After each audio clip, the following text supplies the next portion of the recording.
സജി ചെറിയാന്റെ ഭരണഘടനാ വിരുദ്ധ പ്രസംഗത്തിൽ അന്വേഷണം ക്രൈംബ്രാഞ്ചിന് കൈമാറി. സത്യസന്ധനായ ഒരു ഉദ്യോഗസ്ഥനെ അന്വേഷണത്തിന് ചുമതലപ്പെടുത്തണമെന്ന് ക്രൈംബ്രാഞ്ച് മേധാവിക്ക് നൽകിയ ഉത്തരവിൽ DGP ആവശ്യപ്പെട്ടു. ഹൈക്കോടതി ഇടപെടലിനെ തുടർന്നാണ് നടപടി.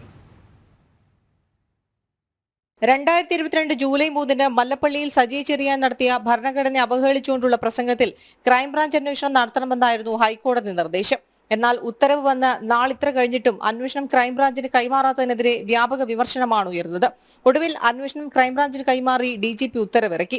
സത്യസന്ധനായ ഒരു ഉദ്യോഗസ്ഥനെ അന്വേഷണത്തിൽ ചുമതലപ്പെടുത്തണമെന്ന ക്രൈംബ്രാഞ്ച് മേധാവിക്ക് നൽകിയ ഉത്തരവിൽ DGP ആവശ്യപ്പെട്ടു. ഈ ഉദ്യോഗസ്ഥൻ ആരാകണമെന്ന് ക്രൈംബ്രാഞ്ച് മേധാവിക്ക് തീരുമാനിക്കാം. അന്വേഷണ സംഘത്തെ തീരുമാനിക്കാനുള്ള പാനൽ DGP ആവശ്യപ്പെട്ടിരുന്നു. അത് തിരുത്തിയാണ് കോടതി ഉത്തരവ് പ്രകാരം അന്വേഷണം ഏറ്റെടുക്കാനും സംഘത്തെ തീരുമാനിക്കാനും ഉത്തരവിറക്കിയത്. സജി ചെറിയാനെ വെള്ളപൂശിക്കൊണ്ടുള്ള പോലീസ് റിപ്പോർട്ട് കോടതി റദ്ദാക്കിയ സാഹചര്യത്തിൽ ക്രൈംബ്രാഞ്ച് അന്വേഷണം ഏറെ നിർണായകമാകും. അതോടൊപ്പം അധികാരത്തിൽ തിരിച്ചെത്താൻ കാരണമായ പോലീസ് റിപ്പോർട്ടിനെ കോടതി നിശിതമായി വിമർശിക്കുകയും ക്രൈംബ്രാഞ്ചിന് അന്വേഷണം കൈമാറുകയും ചെയ്തതോടെ സജി ചെറിയാന്റെ രാജി ആവശ്യവും ശക്തമാവുകയാണ്. ജനം, തിരുവനന്തപുരം.